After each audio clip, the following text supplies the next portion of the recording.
Ali Imran terdiri dari 200 ayat.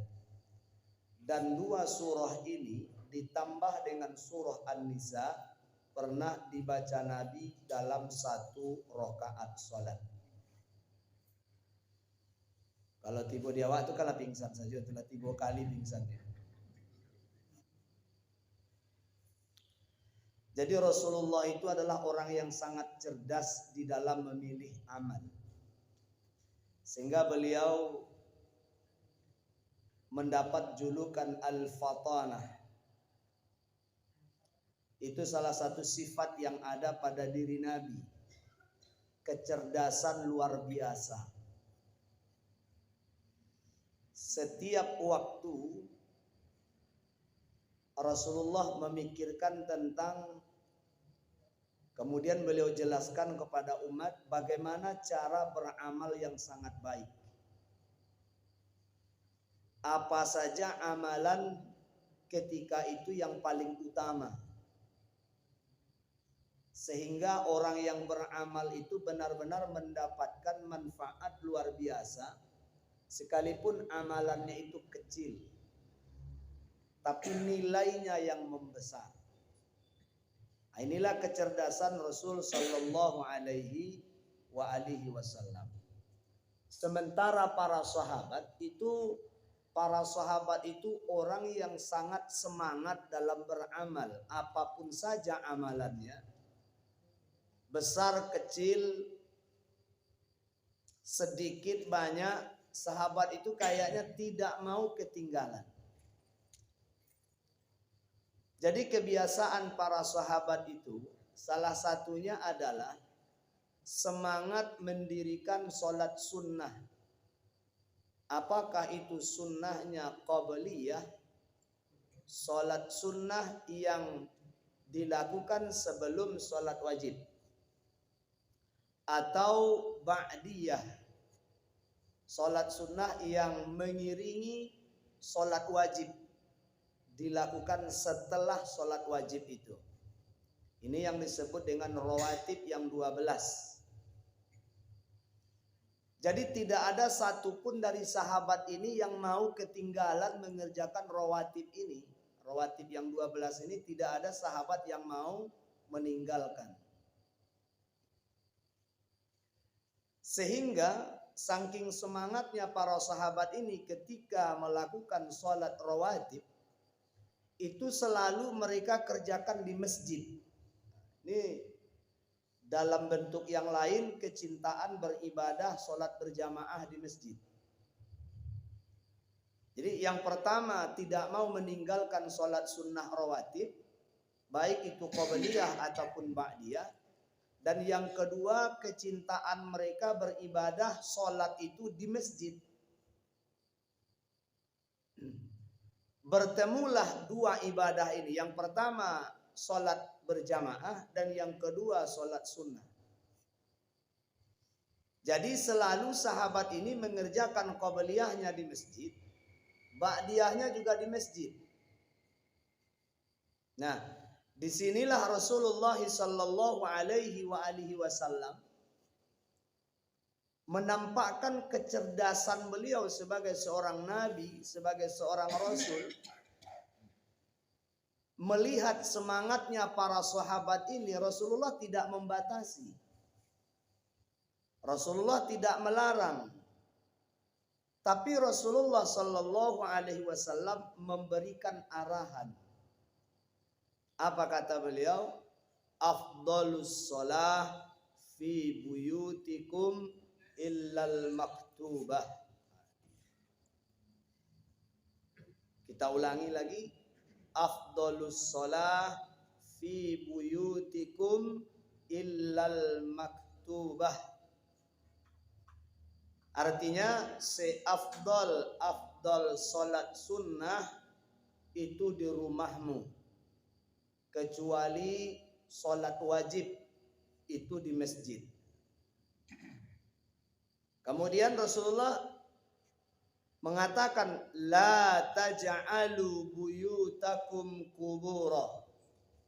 Jangan kalian jadikan rumah kalian itu seperti kuburan.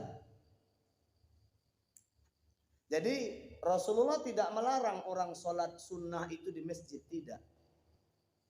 Tetapi Rasulullah mengatakan bahwa sholat sunnah itu afdolnya di rumah. Ulama kemudian mengklasifikasi dua sholat sunnah ini, kan ada qabliyah, ada ba'diyah. Mengingat dan menimbang besarnya pahala mengiringi takbiratul ihramnya imam ketika berjamaah,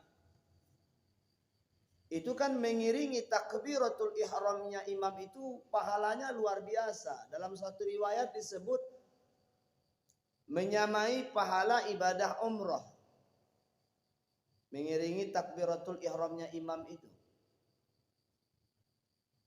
Jadi para ulama mengkhawatirkan kalau sholat qabliyah itu dikerjakan di rumah, dikhawatirkan kita tidak dapat mengiringi takbiratul ihramnya imam. Maka ulama mengatakan sholat sunnah itu apapun nama sholat sunnahnya kecuali yang memang disyariatkan di masjid. Contoh tahiyyatul masjid. Nah, ini jangan dibuat di rumah. Sholat sunnah kan kata Ustadz itu paling afdal di rumah. Kok sholat apa Pak? Tahiyatul masjid. Jadi sholat tahiyatul masjid itu syariatnya memang di masjid. Yang kedua, sholat sunnah tarwih dan witir di bulan Ramadan. Itu ijma'nya ulama memang afdalnya di masjid. Jadi ketika ada arahan dari Rasul yang mengatakan sholat sunnah itu afdalnya memang di rumah, tapi karena kekhawatiran tertinggal takbiratul ihramnya imam, maka sebaiknya sholat sunnah qabliyah itu dikerjakan di masjid, tapi sholat ba'diyahnya hendaklah dibawa pulang ke rumah. Begitu cara mengklasifikasi sholat sunnah itu.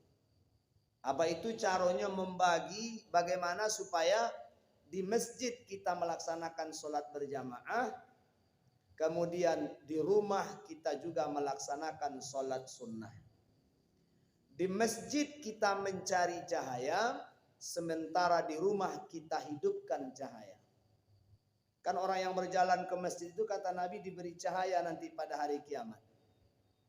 Bahkan di dalam Al-Quran Allah subhanahu wa ta'ala menjelaskan orang-orang yang senantiasa berjalan ke masjid itu nanti pada hari kiamat mereka akan berjalan seperti cahaya. Sehingga orang-orang yang walaupun dia sholat dulu di dunia, tapi karena dia sholatnya selalu di rumah tidak di masjid, dia tidak memiliki cahaya. Sehingga dia akan meminta kepada orang-orang yang diberikan cahaya itu, berikan kepada kami cahaya sedikit daripada cahaya yang kalian miliki. Jadi ada keistimewaan bahwa sholat berjamaah di masjid itu mendapatkan cahaya nanti ketika menyeberangi Shiratal Mustaqim. Namun apabila sholat sunnah itu juga dikerjakan di masjid, tidak ada dikerjakan di rumah, maka rumah kita yang tidak bercahaya. Nah, itu makanya kata Nabi, laksanakan sholat sunnah itu di rumah.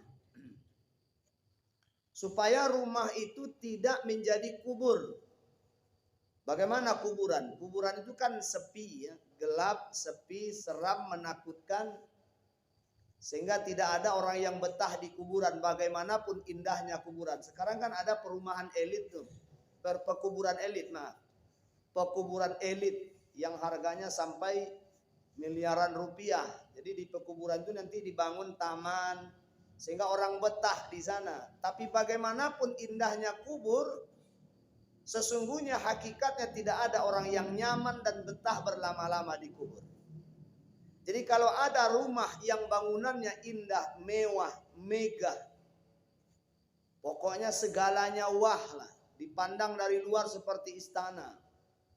Kita masuk ke dalam lebih seperti istana lagi. Tapi jikalau di rumah itu tidak didirikan sholat sunnah, maka rumah itu tidak betah ditinggali oleh siapapun yang datang ke sana. Kenapa? Karena rumah itu oleh Allah Subhanahu wa taala dan Rasulnya dianggap kuburan. Tapi walaupun rumah itu kecil, mungil, sederhana, berlantaikan papan, berdindingkan papan, pokoknya sederhana, seluruhnya sederhana. Tapi jikalau di dalam rumah itu senantiasa didirikan sholat sunnah, maka rumah itu akan membawa kedamaian bagi penghuninya. Kita ulang kembali bahwa sholat sunnah itu afdolnya di rumah. Jadi terutama sholat ba'diyah. Kalau sholat qobliyahnya mampu rasanya mengejar takbiratul ihram imam, memang bagusnya di rumah. Tapi kita khawatir, contohnya kalau sudah berkumandang suara azan, kalau kita dari Limbanang kemari, kalaulah berkumandang azan sampai di situ tidak dapat sholat sunnah, sudah selalu ketinggalan. Karena sampai di sini nanti pas itu jam iqamahnya 1 menit 30 detik. Jadi untuk sholat sunnah itu sudah repot. Walaupun bisa sebenarnya mengerjakan sholat sunnah dalam ukuran waktu yang singkat itu. Contohnya tuh azan maghrib. Kalau sudah azan baru berangkat dari rumah, sampai di sini tak bisa sholat. Kadang-kadang juga selesai azannya sholat juga tak bisa. Jadi diulurnya waktu maghrib itu untuk menunggu sedikit lebih panjang, menanggung. Habis azan saya lihat waktunya cuma tinggal 1 menit beberapa detik. Bagaimana mau sholat sunnah? Padahal di zaman Rasul Sallallahu Alaihi Wasallam kata sahabat bahwa ketika berkumandang suara azan, kami melihat masjid itu sudah penuh, seolah-olah tak muat lagi untuk dimasuki saking banyaknya orang yang berdiri dan mengejar tiang masjid untuk mengerjakan sholat sunnah qabliyah, ditambah lagi tahiyatul masjid. Jadi setelah azan itu sebenarnya waktu yang cukup, maghrib itu cukup waktunya, mestinya setelah azan maghrib itu ada sholat tahiyatul masjid 2 rakaat 3 menit, ada lagi sholat qabliyah maghrib 3 menit lagi, berarti 6 menit waktu yang dibutuhkan setelah azan maghrib selesai menjelang iqamah. Itu minimal.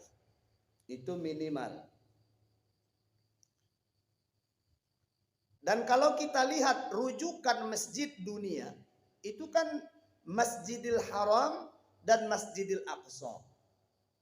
Kan itu rujukan masjid dunia. Mana ada lagi rujukan masjid kalau bukan yang 2 itu. Nah, ketika kita sholat di sana setelah azan, itu 2 kali sholat itu masih cukup waktu untuk berdoa. Begitu panjangnya jarak antara azan dengan iqamah. Apalagi sholat subuh. Sholat subuh itu lebih dipanjangkan lagi. Termasuk salah satu sunnah Nabi, bahwa iqamah subuh itu dilamakan. Sekalipun jam digital kita itu sudah bunyi, tapi jangan dijadikan itu sebagai standar sholat.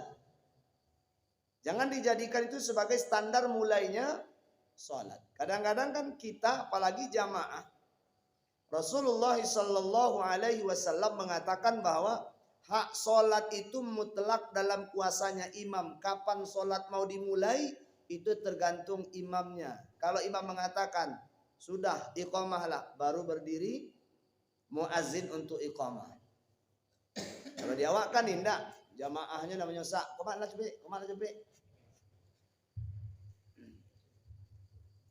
Jadi tidak ada hak kita sebagai jamaah mendesak muazzin untuk mengumandangkan iqamah.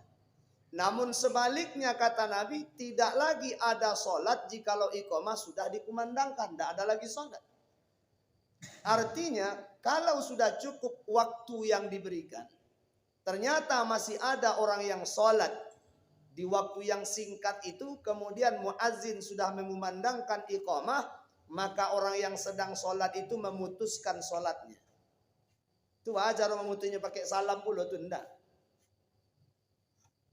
Dia selesaikan sholatnya dan dia ikuti sholat berjamaah bersama imam. Hamba Allah yang berbahagia Bapak dan Ibu. Jadi Rasulullah mengajarkan kepada kita bahwa sholat sunnah itu sebagusnya di rumah. Walaupun tidak dilarang di masjid. Jadi nanti jangan ada salah paham nih. Jangan nanti kalimat ini dipelintir. Aneh pengajian kami kini landak pulau boleh sholat sunnah di masjid. Nah, ini kalimat ini sudah muncul dulu ini.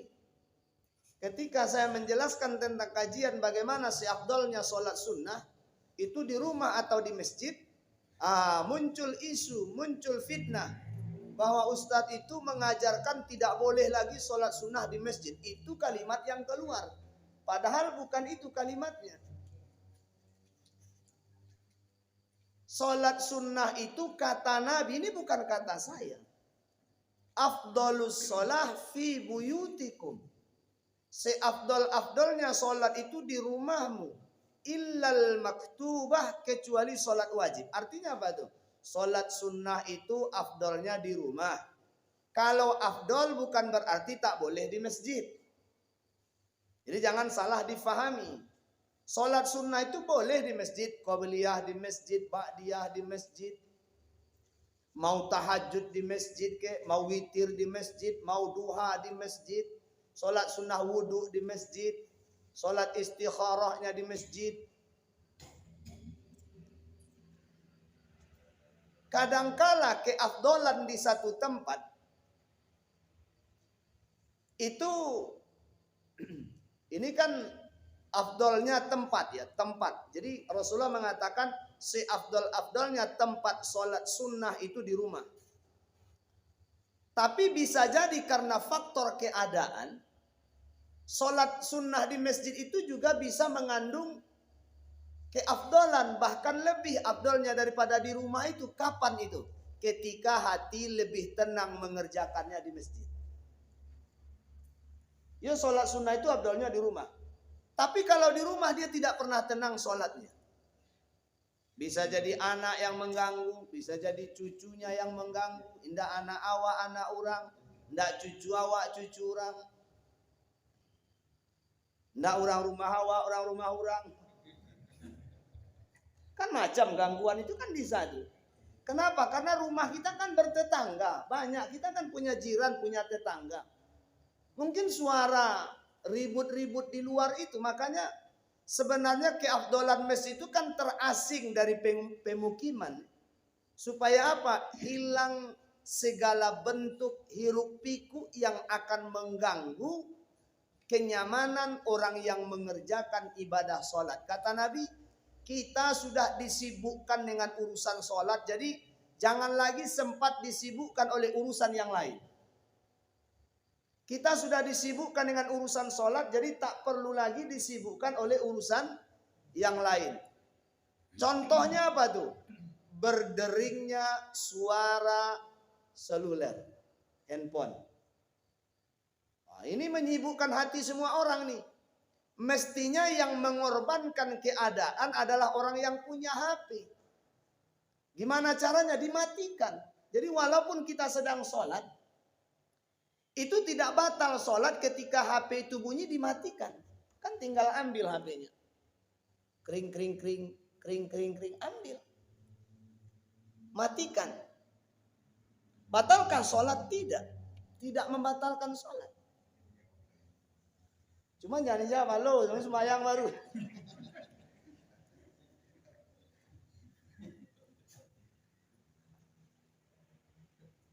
Atau berbunyi misalnya ada pesan masuk, jangan dibaca dulu.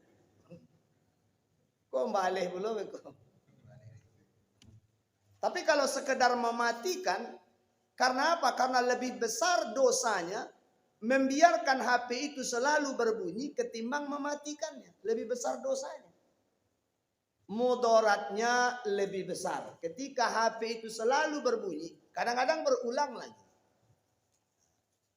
Jadi ada saatnya al-khata'u wan nisyani sifatani lil insan. Ada dua kelemahan manusia. Yang pertama salah dan yang kedua lupa. Di mana-mana masjid itu ada pesan. Selama di dalam masjid HP mohon dinonaktifkan atau di silent. Artinya dihilangkan suaranya. Kadang-kadang orang ini mau buru-buru tidak sempat lagi mematikan. Atau tidak bisa menghilangkan suaranya, merubah suaranya. Ketika sholat bunyi dia. Kadang-kadang orang nan mada tu dua kali dan angkat tikunya pelope saja. Saya pernah marah nih dengan jamaah seperti itu. Ketika di masjid Pinago dulu saya sempat marah kepada jamaah itu. Gara-gara itu. Kenapa? Sebab rusak hati semua orang. Bayangkan kalau sampai 100 orang yang ikut sholat semuanya rusak hatinya. Orang ini sudah menanggung dosa rusaknya 100 orang yang sholat. Bapak Ibu, jangankan HP yang bunyi. Suara bacaan Al-Quran pun tidak dibenarkan ketika sholat sedang didirikan. Sekalipun sholat sunnah. Kan ada tuh jeda waktu antara azan dan iqamah panjang. Kita sudah sholat sunnah. Jangan mentang-mentang sudah sholat sunnah lantas seenaknya kita baca Quran. Yang suaranya itu mengganggu orang yang sholat. Nah kalau sekedar baca Quran dia yang baca sendiri nggak apa-apa. Nyo baca surang tidak bersuara boleh, tidak masalah. Tapi bukan tempatnya, kata ulama, antara azan dan iqamah bukan tempatnya lagi baca Quran. Baca Quran itu zikir yang luar biasa. Bahkan kata Nabi, lebih besar itu pahalanya daripada nyumbang emas. Kira-kira ibu-ibu kalau nyumbang emas, bila keterjadinya itu? Jalan kota infak cincin dibuka, masukkan ke situ. Dalam waktu dokek terjadi tidak kira-kira? Susah kan? Jam Rolex mahal tuh ketika kontak infak jalan, masukkan ke dalam kotak itu biar dijual oleh pengurus untuk pembangunan masjid. Terjadi enggak kini? Ada Pak di beberapa tempat ada, diawakan dan ulun nih. Di beberapa tempat sudah berlaku itu. Orang kalau nyumbang bukan dengan rupiah lagi, dengan emas. Tapi kata Nabi ada lagi pahala yang lebih dahsyat daripada nyumbang emas. Bahkan lebih hebat pahalanya daripada jihad. Berangkat perang bawa pedang. Leher kita ditebas musuh atau kita yang nebas musuh. Itu kan langsung orang tuh. Bukan sekadar poi gaya-gayaan saja. Suruh orang demo, Allahu Akbar, Allahu Akbar. Suruh bantu anak kaporang saja. Bukan seperti itu. Ini memang berangkat perang, bawa senjata, lawan musuh. Kalau tidak kita yang mati, dia yang mati. Tapi ada pahala yang lebih dahsyat daripada itu. Merutinkan membaca, mempelajari, mentadaburi Al-Quran. Merutinkan. Makanya saya tidak tahu terinspirasi dari mana pula nih pengurus meminta supaya kajian itu hendaknya bersambung dari surah Al-Fatihah dulu. Oh, mungkin itu karena kita subuhnya begitu. Jadi ada permintaan di sini semacam itu. Makanya setelah Al-Fatihah sekarang pindah ke Al-Baqarah. Bagi yang kajian subuh sekarang kan sudah juz 18 ya, surah Al-Mu'minun. Surah Al-Mu'minun. Dari awal tuh. Sudah memasuki tahun kelima. Tahun yang kelima setiap hari Pak, setiap pagi Bu, baru juz 18. Menjelang juz 18. Memasuki 5 tahun. 5 tahun Pak. Al-Mu'minun baru kini. Iku awak mulai menjelang Ramadan. Alhamdulillah sudah sampai ke surah Al-Baqarah. Belum masuk ayat pertama. Luar biasa ya. Jadi hamba Allah yang berbahagia membiasakan, merutinkan membaca, mengerti atau memahami Al-Quran itu pahalanya luar biasa, lebih daripada menyumbangkan emas. Tapi sungguh pun demikian, jikalau sudah berkumandang suara azan, tak ada lagi saat baca Quran. Walaupun pahala baca Quran itu besar, tapi ketika itu bukan itu amalan yang dianjurkan. Ini yang saya maksud tadi, kecerdasan Rasul mencontohkan cara beramal yang baik di waktu yang singkat. Ini amalan yang paling tepat. Apa yang paling tepat amalannya ketika itu antara azan dan iqamah itu? Doa kan? Doa yang paling afdal itu apa? Salat. Jadi kalau tidak salat, doa. Kalau tidak doa ya salat. Contohnya bagaimana tuh? Kadangkala bisa hanya doa saja, kadangkala bisa salat dan doa. Ketika kita masuk masjid masih ada waktu salat. Masih bersisa waktu doa, berarti terpakai kedua-duanya. Seafdal-afdal doa adalah salat. Kalau misalnya waktunya mepet, kita masuk itu tinggal 1 menit lagi. Salat sudah tak mungkin lagi, maka yang dilakukan adalah doa. Karena Rasulullah mengatakan tidak ada doa yang ditolak di antara azan dan iqamah, selagi mencukupi syarat terkabulnya doa bagi orang tersebut. Apalah sekian lamanya Ustaz mengamalkan itu, rasanya lu dapet, jangan mau minta lagi. Ada sebab. Bisa jadi ada penghalang antara diri kita yang berdoa dengan zat yang kita mintai pertolongan. Nah, kata ulama, apa yang menghalangi doa itu sampai kepada Allah? Yang pertama dosa. Yang kedua memakan, meminum sesuatu yang haram. Itu doa sudah tidak sampai kepada Allah Ta'ala. Yang ketiga, dari hati yang lalai. Dia berdoa tapi hatinya kemana-mana. Ini doa ini tidak sampai kepada Allah Subhanahu wa Ta'ala. Bukan Allah tidak tahu, tapi Allah tidak mau menerima doa yang seperti itu. Yang keempat, bisa jadi Allah senang dengan doa kita. Sehingga Allah ingin kita berulang-ulang kali meminta kepadanya. Maka sebab itulah Allah belum mau mengabulkan doa itu. Jadi berbagai macam cara Allah mengabulkan doa. Bagaimana nih nasibnya orang yang ditunda-tunda oleh Allah doanya karena Allah senang dengan doa itu? Kapan lagi dia akan mendapatkan yang dia doakan di surga nanti? Jadi sebenarnya tidak ada doa hamba itu yang ditolak oleh Allah Subhanahu wa Ta'ala, kecuali memang hamba itu membuat penghalang antara dirinya dengan Allah sehingga doanya tidak terkabulkan. Tapi kalau mencukupi syaratnya namun doa belum juga makbul, berarti Allah menyediakan sekaligus nanti kejutan, surprise bagi hamba ini di surga. Inilah yang kamu minta-minta di dunia dulu, kata Allah. Nah, kita ulang lagi. Saya juga pernah marah tuh kepada jamaah yang baca Quran ketika orang sholat sunnah fajar. Dia sibuk dengan bacaan Al-Quran. Bahkan saya pernah marah itu, rupanya yang saya marah itu tentara lagi. Subhanallah, ini luar biasa. Sampai dia marah balik sama saya. Siang sebenarnya kok. Kurang mang. Baik itu kecil dia. Kenapa? Ini mungkar nih. Marra'a minkum mungkaran falyughayyirhu biyadihi fa illam yastati fa bilisani fa illam yastati fa biqalbi. Yang lain enggak berani negur, saya tegur. Ini bukan saatnya baca Quran, ini bukan saatnya baca, ini bukan saatnya cerita. Dia asik nelpon hilir mudi orang sholat, dia heboh pula suaranya. Saya bilang kalau mau nelpon keluar.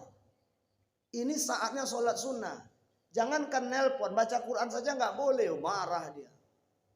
Rupanya tentara. Jadi ada masanya di mana ibadah itu memang afdolnya tertentu. Antara azan dan iqamah, afdolnya apa? Sholat dan doa. Doa yang paling afdol adalah sholat. Jadi kalau ada orang yang sholat, dia tidak sempat berdoa, dia panjangkan doanya dalam sholat. Itu seabdol-abdol doa. Ada kadang-kala masanya begini. Kita kan sebelum mulai sholat itu kan lihat waktu dulu. Nih masih ada 4 menit nih. Kalau saya sholat 2 kali tidak cukup.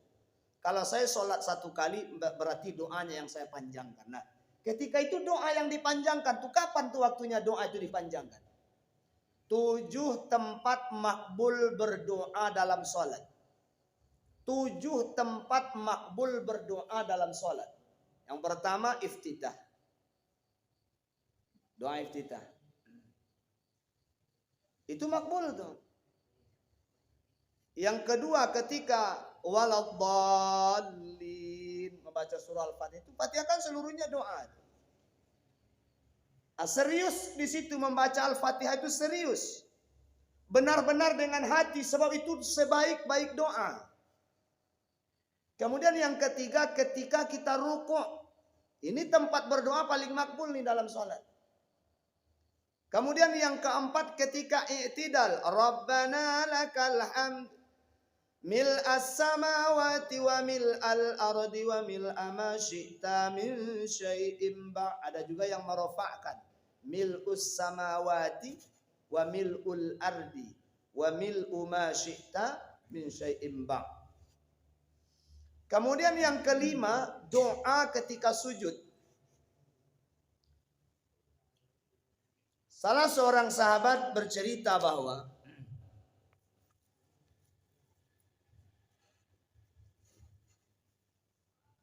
ketika aku sholat malam bersama dengan Rasulullah Sallallahu Alaihi Wasallam, kata beliau, maka Rasulullah membaca pada rakaat yang pertama itu Alif Lam Mim, artinya surah Al-Baqarah.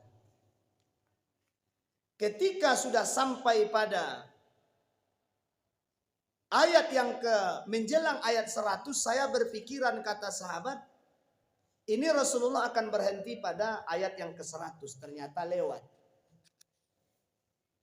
Kemudian saya menduga bahwa beliau akan menyelesaikan satu surah itu. Begitu selesai satu surah, fansurna 'alal qaumil kafirin. Saya menduga beliau akan rukuk, ternyata tidak, disambung lagi dengan Alif Lam Mim. Surah Ali Imran.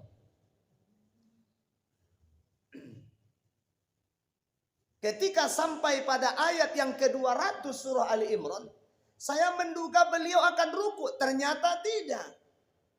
Beliau sambung lagi dengan surah An-Nisa, ya ayuhan nasu'budu. Ini kacau nih kata sahabatnya. Saya sudah berpikir akan lari, kata beliau. Kemudian Rasulullah rukuk. Nah, rukuknya Nabi itu hampir sama panjang dengan berdirinya.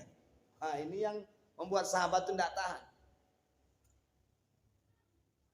Kalaulah 3 surat yang dibaca Nabi, Al-Baqarah, Ali Imran, itu sholat malam, belum sholat wajib, tidak boleh pada itu. Runtuh saja. Atau kalau imamnya salam, jamaah sudah tak ada di rumah, lah makan sahur di rumah. Sudah tak ada jamaah di belakang. Ketika beliau i'tidal berdiri sama panjang dengan rukuknya, berarti kan sama dengan sebelum rukuk. Ketika beliau sujud sama panjang dengan berdirinya. Nah, itu cara sholat Nabi. Tapi khusus sholat sunnah. Sholat sunnah.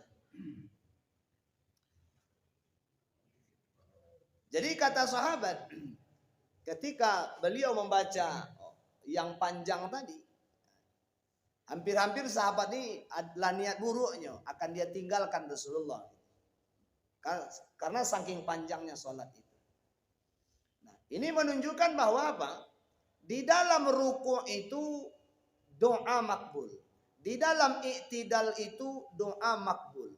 Di dalam sujud itu doa makbul. Di dalam duduk antara 2 sujud itu doa makbul. Kemudian yang ke-7 adalah setelah tasyahud akhir sebelum salam.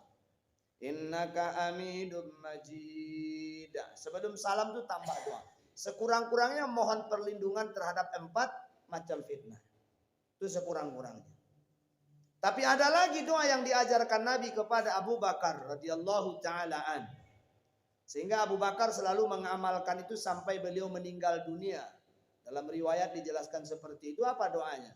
Rabbi zalamtu nafsi zulman katsira wa la yaghfiru dzunuba illa anta faghfirli maghfiratan min indika warhamni innaka antal ghafurur rahim. Ketika ada seseorang yang datang kepada Ali radhiyallahu taala an, wahai Ali, tolong ajarkan kepadaku satu doa. Bukan begitu. Si Ali bertemu dengan seseorang yang sedang dalam keadaan terlilit hutang. Kemudian Ali mengatakan kepadanya, maukah engkau aku ajarkan satu doa? Dengan doa itu Allah akan keluarkan engkau dari hutang piutang ini, dari persoalan hutang ini. Orang ini menjawab tentu. Maka Ali pun mengajarkan, Rabbi zalamtu nafsi zulman katsira wa la yaghfiru dzunuba illa anta faghfirli maghfiratan min indika warhamni innaka antal ghafurur rahim. Setelah itu jangan ditunggu-tunggu pakai baskom, uang kiriman datang dari langit, tidak. Kau doa pembayar utang kau ketibu sa bantuan, bukan seperti itu. Allah bukakan jalannya bagi kita agar bisa keluar dari persoalan tersebut. Allah bukakan jalan, bukan nunggu di rumah. Banda pe bau usaha lah Pak, kalau baca doanya. Tidak bisa doa saja dibaca tidak ada usahanya. Kadang-kadang doanya dibaca, usahanya cukup, kadang-kadang belum juga selesai. Begitulah cara Allah menguji seseorang itu, bagaimana ia menggantungkan harapannya selalu kepada Allah dan ia tumbuhkan keyakinan di dalam dirinya bahwa Allah akan menolongnya. Jadi Allah kuatkan hati kita. Jadi doa itu penting dan paling afdal doa itu memang dalam sholat. 7 tempat paling afdal berdoa dalam sholat, itulah tempat yang 7 itu. Jadi antara azan dan iqamah itu walaupun utama baca Quran tapi bukan tempatnya baca Quran antara azan dan iqamah. Lebih afdalnya sholat ataupun berdoa. Jadi Rasulullah tadi itu mengajarkan bahwa jangan kalian jadikan rumah kalian seperti kuburan. Jangan sholat sunnah di masjid semua, kata Nabi, bawa pulang. Maka sahabat mulailah mereka membagi. Ada sholat sunnah yang dikerjakan di rumah, ada sholat sunnah itu yang dikerjakan di masjid. Sholat apa yang mereka kerjakan di masjid? Khawatir tidak dapat mengikuti takbiratul ihramnya imam, sebab Nabi mengatakan, siapa yang menjaga 40 hari 40 malam sholat berjamaah yang selalu mendapati takbiratul ihramnya imam, Allah akan bebaskan ia dari 2 keburukan. Allah akan bebaskan ia dari bara'atani minallah. Allah bebaskan ia dari 2 keburukan. Yang pertama, dia akan selamat dari su'ul khatimah. Kemudian selamat dari mati sebagai orang munafik. Jaga sholat 40 hari 40 malam, tidak pernah tinggal takbiratul ihramnya imam. Nah, untuk jangan ketinggalan takbiratul ihramnya imam, maka qobliyah itu bawa di masjid, tapi ba'diyahnya bawa pulang ke rumah. Begitu cara membagi sholat sunnah. Itu seafdal-afdalnya. Itu sebagus-bagusnya. Tapi sekali lagi saya garis bawahi, tidak ada larangan sholat sunnah di masjid. Itu perlu tuh. Jangan nanti salah perlu ceritanya. Lain lah ganjil kaji kami kini lendak perlu boleh sholat sunnah di masjid. Itu kan beda. Ini menjelaskan mana yang afdal. Kemudian kata Nabi, supaya rumah itu jangan menjadi kuburan, bacakan di dalamnya surah Al-Baqarah. Ini salah satu keistimewaan surah Al-Baqarah ini. Fa innal baital ladzi taqra'u fihi suratul Baqarah. Sesungguhnya rumah yang dibacakan di dalamnya surah Al-Baqarah la yadkhuluhu syaitan, tidak dapat dimasuki oleh setan. Setan itu ada 2 jenis. Al-Quran menjelaskan bahwa setan itu ada 2 jenis. Yang pertama jenis manusia dan yang kedua jenisnya jin yang ingkar kepada Allah Subhanahu wa taala. Itu setan. Jadi setan itu ada dari golongan manusia yang berniat jahat, bisa jadi mau merampok, mencuri, mau membunuh, itu setan. Atau dari bangsa jin. Di mana bangsa jin itu adalah orang yang selalu mengantarai perbuatan jahat seseorang dengan orang lain yang ingin dianiaya lewat ain ataupun ilmu sihir karena pengaruh kedengkian. Apalagi zaman ini adalah zaman di mana orang suka sekali mengumbar kesenangan. Padahal mengumbar kesenangan lewat media itu mengundang ain, mengundang kedengkian. Walaupun dengan suami istri sendiri, suami istri bermesraan di media sosial, diupload ke dunia maya, ini akan membuat orang lain sakit hati, membuat orang lain hasad, dengki, sehingga akan ada upaya daripada manusia-manusia yang hasad untuk memisahkan atau sekurang-kurangnya merusak keharmonisan pasangan tersebut lewat ain, ilmu sihir. Jadi hati-hati Pak, orang yang biasanya akur, damai, ya, pokoknya sakinah mawaddah warahmah, tahu-tahu mulai banyak masalah, mulai banyak keributan. Bisa jadi karena faktor ain. Jadi pandangan mata manusia tidak senang dengan kebahagiaan yang kita punya, timbul hasad di dalam hatinya. Nah, ain ini seperti busur, seperti anak panah yang lepas dari busurnya. Kalau orang yang di ain itu tidak punya benteng pertahanan, maka anak panah akan mengenai sasarannya, bubar rumah tangga, bubar dehnya, usaha hancur dehnya. Antara anak dengan orang tua jauh dehnya. Kenapa tuh ain? Kadang-kadang kan orang tua suka saking senang dengan anak, dinampakkan kebahagiaan, kemesraan antara anak dengan orang tua, kemudian diupload ke dunia maya. Orang tidak senang. Ain, timbul kedengkian di hati orang. Yang rusak siapa? Menjauhlah antara anak dengan orang tua. Jadi kadang-kadang kan kita tidak menyadari. Kita sangka pasangan kita yang salah. Kita sangka anak kita yang salah. Ternyata bukan itu masalahnya. Salahnya adalah diri kita yang sering mengumbar kebahagiaan ke khalayak ramai sehingga muncul penyakit ain ataupun hasad.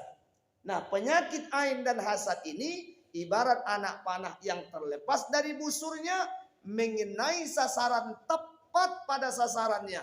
Ketika si orang yang diaini itu tidak memiliki benteng. Padahal bentengnya sudah diajarkan Nabi kan. Apa bentengnya Bapak Ibu? Apa yang dapat membentengi orang dari penyakit ain? Zikir pagi dan sore. Jadi zikir pagi dan sore itu adalah benteng. Kemudian yang kedua kata ulama, berdasarkan hadis Rasulullah sallallahu alaihi wasallam mengatakan, man qara'a ayatani min suratil Baqarah. Siapa yang membaca 2 ayat terakhir surah Al-Baqarah, la yukallifullahu nafsan illa wus'aha laha ma kasabat wa 'alaiha maktasabat, sampai pansurna 'alal qaumil kafirin nanti. Siapa yang membaca itu setiap malam, maka Allah cukupkan baginya.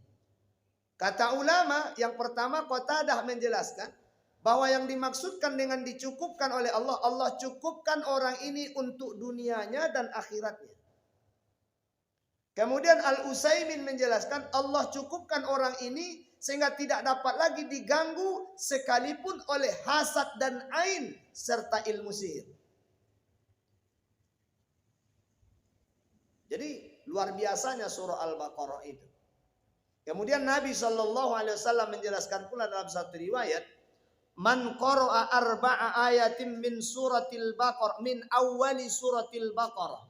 Siapa yang membaca 4 ayat di awal surah Al-Baqarah, kemudian wa ayatul kursi, wa ayatani ba'da ayatul kursi, wa thalatha min akhiri suratil Baqarah,